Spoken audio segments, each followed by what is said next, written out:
Alright guys, HyDra again, so I hope you're doing well and enjoying your day so far. Big rumours emerging yesterday to a potential new team on the Call of Duty League horizon, but also Dashy calling out Scrappy for some severe bias over the gentleman's agreement drama of the last couple of weeks on the topic of the BP50, but also on the map set changes, which Scrappy was most certainly lobbying against, but actually might have rather helped OpTic Texas. Very much enjoyed your thoughts in the comments below. Hit the like button if you enjoy. Subscribe if you're new as always, I'd greatly appreciate an update for you guys as well on that challenges drama yesterday. You guys probably know that Kev Sky's PC, basically he was accused of hacking and they did a PC check and they found that he was cheating. The issue is though that the guys that initially checked the PC were not the official admins, and therefore the admin said, well, you know, there's not much we can do about it. But this guy just vanished off the face of the planet, deleted all his social media, so it was quite clear what was going on here. And as a result, fair play to the admins, they did kind of come to their senses on this and reviewed the case and realised, okay, yeah, fair enough, we are going to forfeit that team, and the good result really meaning that the team that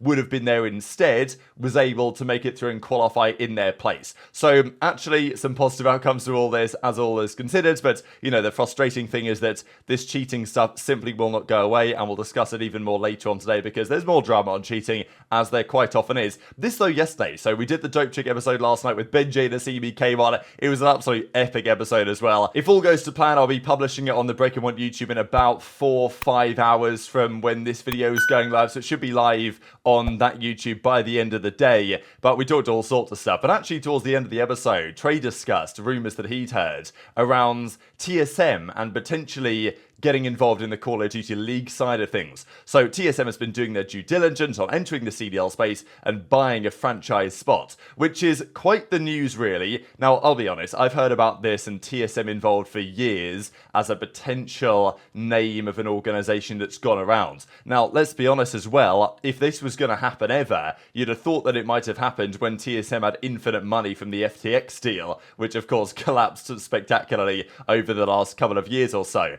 That's no longer the case. TSM as an organisation are not the powerhouse they once were, and let's not forget they were involved in COD. I mean, I don't want to mention Black Ops 3 again, but I'm going to have to continue the streak because they were in Black Ops 3. They had that team of like Cold Chan and Wheats and Pac-Man and Ivy, of course, pretty famously when Pac-Man jumped out the water and shot Karma with the Argus, but he didn't get the kill and Karma heatwaved him and turned on him on that hunted search and destroy. Pretty sure that was on TSM, so they were in the league at the time, but you know, TSM and Cloud9, these other teams that are around that year, big organizations, they couldn't quite make it work. They couldn't really sign the players that maybe they wanted, and you know, eventually they left the scene and moved on in different directions to other esports. But there's definitely still been some interest in the Call of Duty League. Just COD esports in general, especially in North America, is a big esport, and it's cool to see that there still is interest from these big organizations to try and make it work.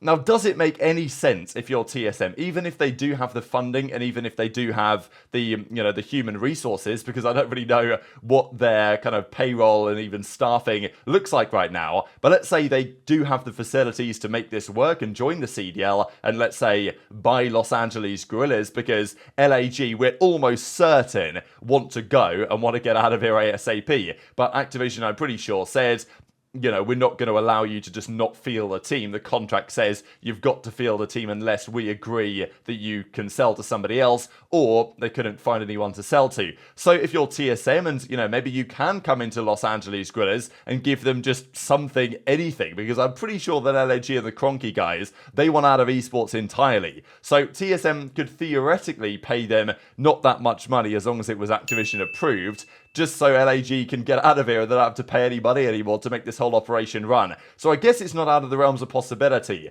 that TSM comes in to the franchise league, but I don't see why this makes any sense to do now. I think it's pretty clear to most involved that the CDL is definitely closer to its finish than to its start, and more than likely we're very close to the finish of the CDL, or at least in terms of, you know, some severe change in the way that it works. Maybe it's still called the Call of Duty League, but yet it pivots away from a franchise model and we go back to how it was in a more open style, in which case there might be what's more considered a partnership style model, like what Valorant have done, or also maybe in what Halo have done, where you've kind of got teams that are partnered to be in the league, they don't necessarily have to pay bags of money to get in as long as they're committed to the success of the sport. So as much as it's great to see organizations such as TSM showing interest, I just don't see how it makes any sense to make this happen now. Like, why would you spend millions on a franchise spot now when you can possibly just get in for free in like 12 to 18 months? So I guess we'll have to stay tuned on any developments on that going forwards. But of course, a couple of days ago now, Dashy and Thieves, well, OpTic and Thieves, they had that matchup. It was a hot 3-0. Dashy went live on stream immediately afterwards, which is pretty funny, especially because all the team came over. I guess they were expecting maybe to do some sort of VOD review,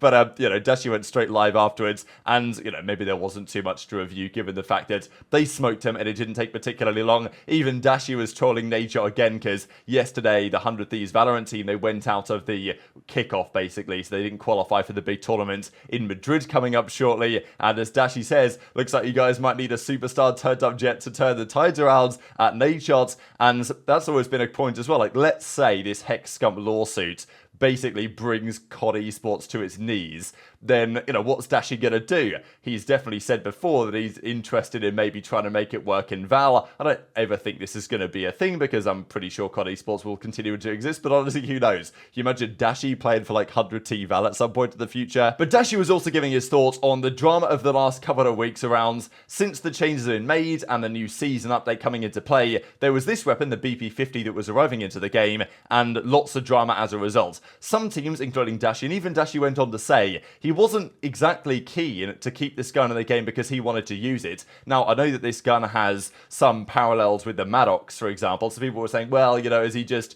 trying to get the Maddox in again because he obviously loved that gun in Black Ops 4? But Dashy says no, he was going to be on the MCW anyway. He just didn't feel like the BP-50 was actually that good. So there was this clip of Clay ripping a guy out that was actually Brack across the map with it, and people were thinking, like, damn, this gun's way too strong. But there was some good debate about this at the time, especially between Dashy and Scrappy that went down on the social media side. This is what they said. Now, these tweets from Scrappy were thereafter quite quickly deleted because Scrappy was making the point that this gun is so overpowered that anyone you play with it will use 4 per team. Whereas OpTic, when they played scrims, that wasn't really the case, and it tended to be the feeling as far as Kenny's concerned and as far as Shotzzy's concerned that actually this gun isn't even that good. Scrappy then deleted the tweets, and of course Dashy's kind of saying, well, look, he kind of proved that he was wrong, but yet it didn't matter because the gun still got GA'd. The other point that he makes as well, though, is on the map set and the changes that have been made over there that Scrappy was arguably lobbying against. This gun is so bad, bro. I don't care. I forcefully use that stuff, that gun, and then I swear I was just losing it. Yeah, but if you're riffing with it, it gets GA'd, so it's like lose. You just shoot across the map like Clayster, you just get a GA'd. You just get a Clayster clip, and then you. Because which gun do you think was better, the BP? The Ram or by the Ram? The Ram by a million. By a million? By a million. AG said that shit was ass. Now try telling him then. I think it was bad because I don't think people like the iron sight, but I think it's better by a million, bro. AG thought it was ass, and he didn't even know. He didn't even know where to find the gun. He didn't even shoot. The only thing I think it was good, but I don't know if it was like. Do you think it was better than the rival though? Up close, yeah, 100%. No. Yeah, the way you were moving That's with the it made it look like you move insane with it. Yeah, Like, it looked like a fast gun. I have too much respect for that's honestly the only reason why I mainly like it, just like the way that it felt. Yeah, just like was so much more cleaner with the rival. That's the only reason I thought the guns would be in because I feel like it just added a new aspect, like variety to the maps. Like you have now you have a faster AR. I don't think it killed fast. It didn't kill faster, bro. That was just like that was the most like cap shit ever. Dude. Yeah, like it did not kill faster than MCW. I mean, even right now, you're still like. Do you think overall though it was still better than the rival? Because we're still. Dude, I don't think I still see people cross map with the rival. The rival might be best gun all the time. He actually did. Yeah, because me and Ernie were going back and forth, and he was like, I was like, the BP's not even that good. He was like, fucking saying, you're faded. This shit. I'm like, that's when you were like, run 4 in the I'm map, like, please run 4 against an invasion. He's like, gladly. Then deleted the tweet 2 hours later. Bro, but the funny thing is, that's one thing. We never actually got to play anyone who ran 4. But the funny thing is, everybody that we played did not run it. We they played weren't using them. Yeah, that's why that shit pissed me off. Or it didn't really piss me off, but it was just so confusing because like everyone in the rep chat was saying that like everyone's using it, right? Like, but then we would scrim 8 BPs, and then I'm scrimming. I'm using a Ram. I'm perma Ram. AG's convinced the rival is literally the best gun. I'm using Perm MCW. And he was and trying Perma to BP. BP. We're straight pro modding, bro. It's The crazy. other team's using 4 BPs, and we're And just then, running- because we scrimmed what? We scrimmed Minnesota, right? And then we scrimmed Boston. But Boston was putting it up because I think I put it up in that scrim like later in the scrim too, because I think we both realized it's not that good. 'Cause, Yeah. Yeah. bro, the only maps you use it on the smaller maps, and even then, like the MCW is probably better. Like in all aspects. I still was bro. running that. I cannot use that BP shit, dude. That It shit. just felt quicker. That's it. And then Skid Row is. I wonder. Is Skid Row Dude, search? Ernie's. Wait, that got a scrap is comedy. Wait, what was round. that? He's just. Hero Let's keep the play? same meta because he won the last event. Then High doesn't want to get rise, rid of Skid Row. Karachi. Like, he's good. That motherfucker's good. I see what he's doing. Number 1 in the league, huh? I get it. Smart man. I mean, yeah, that's like 24. that's the thing about the GA Everyone's shit. biased. Like, Everyone's but so I don't want biased. to make it seem like that. I wouldn't. do the Everybody's same gonna be shit. biased. I'm Everybody wants like, you know their what I'm worst saying? map out, obviously. But I think realistically, like High Rise, S&D, or Control should be out in anyways. I agree with Harris. But Rio Control is just not better than High Rise Control. So the point, of course, mainly that Dashy's getting across here, and I think that it's true for really all parties involved, is that there's always some bias in gentlemen's agreements. This is the tweet that Scrappy made as well on the map set situation, kind of complaining, and I think understandably maybe that Skid Row is gone rather than Terminal is gone. Personally, if I had to choose, I would have kept Skid Row search and got rid of Terminal personally, but it depends on what the teams think, because a lot of teams were not particularly happy with Skid Row, and in the same way that Scrappy was biased by talking about this because, you know, they were the best on like most maps, they obviously didn't want their Skid Row search and destroy disappearing because they were great at it. OpTic didn't play it, so they were kind of keen for it to be gone. So it obviously goes both ways, but the point still stands that the whole process is kind of broken, and the pros will say one thing on Twitter and on the timeline, but what they actually are trying to achieve is often slightly different, right? They talk about, oh, you know, well, Terminal's so bad, I can't believe you guys have kept it in type thing, but really what he means is, we don't like Terminal and we like Skid Row, so can we please keep it? And it's always how it's going to go. You're never really going to get away with it, but I think the players know what they're doing here, right? They try and lobby for certain changes, or, you know, the players that really know what they're doing, they go into the Gentleman's Agreement group chat with all the other guys, and they try and get the other teams and the other representatives on board with what they believe, or potentially with what they think is most beneficial for their team. So again, the whole process is still broken. There's always a massive degree of bias in play, and I still can't believe that we're this deep into the CDL and the league has never tried to do anything to control it from their side, and we still let the players themselves just run riot and, you know, just show immense bias on every single decision. I don't think it should be how it is, but it does create a good bit of drama every single time this occurs. And I imagine it will occur again going forwards. Like, we think Vista is probably going to be a viable map to come through. So when it does, a decision will need to be made. What map goes, what map stays? Is sub-base hardpoint going to go? But what if certain teams like sub-base? I'm sure that FaZe would be voting sub-base out ASAP. But if you're another team and you're seeing that, well, if we get rid of sub-base, that's a big weakness of FaZe right now. That's where you can get at them. So maybe other teams think, maybe we want to keep sub-base in so that we can have that advantage over FaZe, because FaZe is probably going to be good at Vista,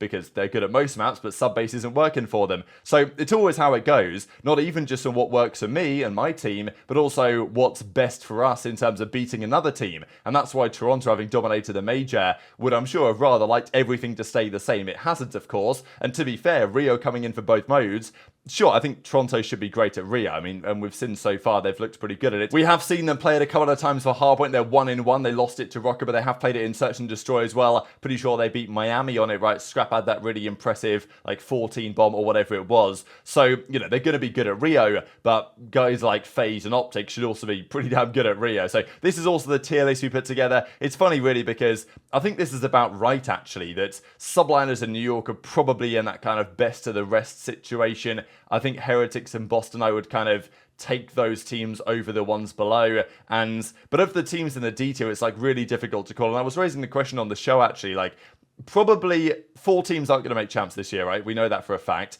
Probably the 4 teams that won't make champs are in these bottom 5, somewhere here in the D tier. Not for sure, because Boston, you know, they don't have that many points, but it's all pretty tight down there. But as it presently stands, you'd probably predict 4 of the teams not making champs to be 4 of these 5. I guess the question is, of these 5, which one is going to make it? Because right now it doesn't feel like any of them deserves to make the World Championship. Like, none of these teams are good enough to be at champs right now, as far as I'm concerned. And maybe it could be Vegas. I almost want to like lean their way because I actually think they have some potential in that team. And the other teams I just maybe have too many questions on right now. Surge, I think, might just be chalked. Ravens, I have little confidence in. Gorillas are probably a change or 2 away from really making some strides. And then Thieves are just absolutely shambolic. There really is no other way to put it. So very much enjoyed your thoughts on all this stuff in the comment section below. Hit the like button if you enjoyed. Subscribe if you're new. Take care. And I'll see you next time.